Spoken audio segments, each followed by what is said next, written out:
Hello students. तो आज हम लेके आए हैं revision test paper 3 class 12th का फिजिक्स का, जो कि 6/12/2021 को हुआ है। तो जल्दी से हम इसके जो एमसीक्यू के सॉल्यूशंस है वो देख लेते हैं। हमारे पास है the potential at any point inside a charge hollow sphere, तो इसका डी ऑप्शन इसमें राइट आएगा। सेकंड है the charging without actual contact is called, तो इसमें आएगा चार्जिंग बाय इंडक्शन। इंडक्शन के थ्रू अगर हम चार्ज करें तो उसमें एक्चुअल कॉन्टैक्ट नहीं होता। नाउ थर्ड क्वेश्चन है हमारा, the drift velocity of the electron is of the order of, तो 10⁻³ मीटर पर सेकंड के इक्वल होती है,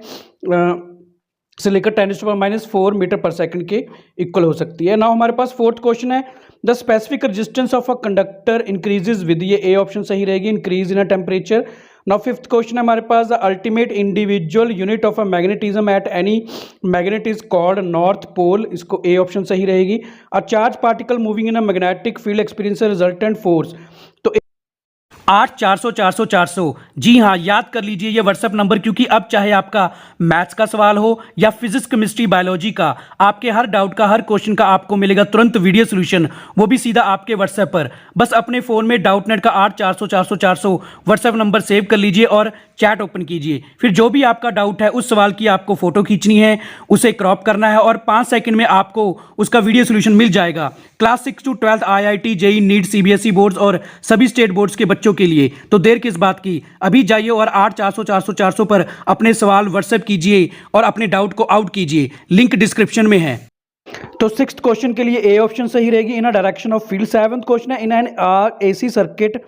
AC series the instantaneous current is a maximum when the instantaneous velocity is a maximum,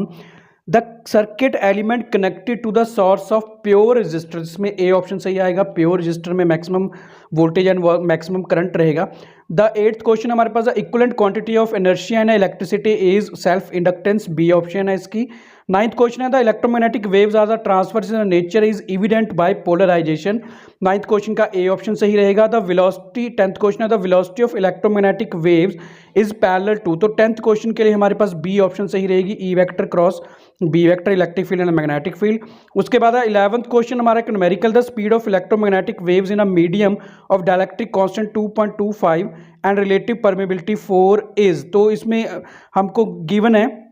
relative permeability and जो absolute permittivity दोनों given है, तो उसमें हम वैल्यूज़ को सब्स्टिट्यूट कर देंगे इस फॉर्मूले में। तो हमारे पास जो वैल्यूज़ को सब्स्टिट्यूट करने के बाद हमारे पास जो फाइनली आंसर बनेगा वो हमारे पास बन जाएगा 1 × 10⁸ मीटर पर सेकंड, और 11th का ए ऑप्शन सही रहेगा। नाउ 12th क्वेश्चन है, if a coil of a metal is a kept stationary in a uniform non-uniform but a constant magnetic field, then an EMF is induced in the coil, तो ए option सही रहेगी 12th question के लिए। Now 13th है, the induced EMF in the coil proportional to, तो induced EMF किसके proportional होता है, तो इसके लिए C option, the rate of change of magnetic flux through the coil. Now 14th question है, in a circuit current lags behind the voltage by a phase angle of π/2 and the time t/2, the circuit contains which followed by only inductor, मतलब कि इसमें C option only L. A step up transformer 15th numerical है, use in a 120 volt line to provide a potential difference 2400 volt if the primary coil 75 turns and the number of turns in a secondary coil. तो हमारे पास एक formula है, ES/EP is equal to NS/NP। ES इसमें जो है हमारे पास voltage है secondary की, और P है जो वो प्राइमरी के लिए यूज़ कर रहे हैं। तो इसमें वैल्यूज़ को सब्स्टिट्यूट कर देंगे और हमारे पास सभी वैल्यूज़ हमको गिवन है, तो हमारे पास नंबर ऑफ सेकेंडरी टर्न्स है जो 1500 के इक्वल आ जाएंगे, और बी ऑप्शन 15th क्वेश्चन के लिए सही हो जाएगा। नाउ 16th है, the shield an instrument for external magnetic field, it is a place in a cabin made up of iron, तो इसका बी ऑप्शन सही आएगा, iron. 17th question, the charge particle enters at a 30 degree to the magnetic field, its path become, तो इसमें C option सही है, helical path होगा उसका। नाउ 18th क्वेश्चन है, the unit of electric field is not a equivalent to, तो इसमें हमको 4 ऑप्शन दिए हैं, तो बी ऑप्शन इसमें सही है, जूल पर कूलम जो है वो यूनिट ऑफ इलेक्ट्रिक फील्ड की नहीं है, तो आएगा बी ऑप्शन 18th के लिए। नाउ 19th है, if a surface charge density of a charge conductor be a sigma, electric field near the surface would be, तो 19th के लिए हमारी ऑप्शन नंबर जो है वो सी सही रहेगी, सी ऑप्शन इज सही। नाउ 20th के लिए work done moving on unit positive charge through a distance x, तो ये 0 आंसर आएगा इसके लिए। 21st हमको दिया गया है जिसमें हमको बता दें electric field for a distance r के लिए, तो इसमें सी ऑप्शन 1/r³, ये एक एक्सप्रेशन है जिसमें इनवर्सली प्रोपोर्शनल टू r³ होता है, तो सी ऑप्शन इसमें सही रहेगी। ना 22nd है when a wire is a stretch and its radius become r/2 the resistance will be, तो इसका रेजिस्टेंस कितना होगा ये हमने देखना है, तो इसके लिए हम देख लेते हैं जल्दी से। तो इसका जो रेजिस्टेंस होगा वो हमारे पास r/2 के इक्वल है, तो इसका 16 नहीं आएगा 4r आएगा। कैसे हमको पता है r is equal to rho L upon होता है r dash rho L dash upon A dash, तो लेंथ का कुछ नहीं हुआ, रेडियस को हमने हाफ कर दिया, तो 4 टाइम्स, यानी कि बी ऑप्शन जो है हमारे 22nd का आंसर आ जाएगा, बी ऑप्शन। नाउ 23rd है the Kirchhoff rule 1 and 2 proves the law of, तो इसके लिए ए ऑप्शन सही रहेगी, conservation of charge and energy. 23rd का ए ऑप्शन सही रहेगा। 24 है the magnetic field can be produced by, तो मैग्नेटिक फील्ड कैसे प्रोड्यूस होता है, change in the electric field के कारण जो है वो मैग्नेटिक फील्ड प्रोड्यूस होता है। 25th है no force is exerted by magnetic field on a stationary या इलेक्ट्रिक डाइपोल, यानी कि ए ऑप्शन 25th के लिए। 26th है in and charge capacitor the energy resides, तो एनर्जी रिजाइड्स करती है C option in the field between the plates के, तो सी ऑप्शन इसमें सही रहेगी। इसके बाद हम देख लेते हैं क्वेश्चन नंबर 27, हमारा क्वेश्चन नंबर 27 क्या है, तो क्वेश्चन नंबर 27 हमारे पास है what is the angle between the electric dipole movement and the electric field strength due to it on the equatorial line, तो इसके लिए हमारे पास 180 डिग्री एंगल, यानी कि सी ऑप्शन इसमें सही रहेगी। The electric dipole with the, ये हमारे पास 28 न्यूमेरिकल, तो इसमें सभी वैल्यूज हमको दी गई हैं। टॉर्क हमने कैलकुलेट करना है, तो हमारे पास जो फॉर्मूला होता है वो टॉर्क का पी क्रॉस ई वेक्टर, यानी कि पी ई साइन थीटा, तो सभी वैल्यूज को सब्स्टिट्यूट कर देंगे और टॉर्क हमारे पास 1 × 10⁻⁻⁴ न्यूटन मीटर के इक्वल आ जाएगा, हमारी ए ऑप्शन इसमें राइट हो जाएगी। नो 29 है the number of electric lines of force radiating from a closed surface in a vacuum,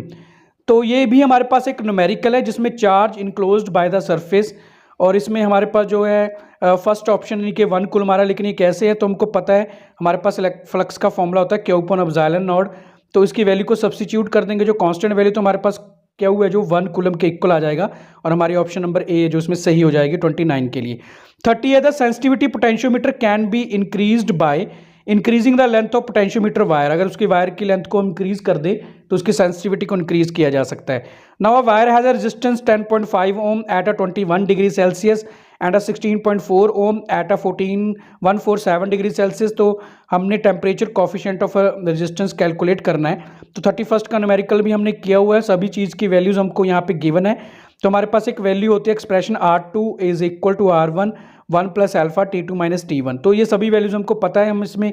substitute कर देंगे, तो अल्फा की हमारे पास फाइनली जो वैल्यू आ जाएगी वो हमारे पास बनेगी 0.0446 डिग्री 6 डिग्री पर कूलम के इक्वल, तो इसमें हमारी ऑप्शन नंबर सी है जो वो सही हो जाएगी। Now when an electron comes out for a region undeviated with the same speed as the time of a entrance where electric and magnetic field are applied in a direction perpendicular to each other as well as velocity of direction electron, then the velocity of electron will be, तो इसमें ratio के equal आ जाएगा electric field divided by magnetic field की velocity के equal आ जाएगा। Now the next question है 33 है charge Q is moving in a magnetic field not depends upon, ये मास पे डिपेंड नहीं करता, तो 33 का बी ऑप्शन सही रहेगा।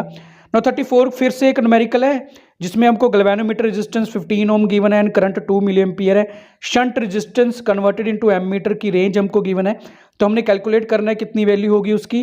तो हमारे पास यहाँ पे एक फॉर्मूला होता है,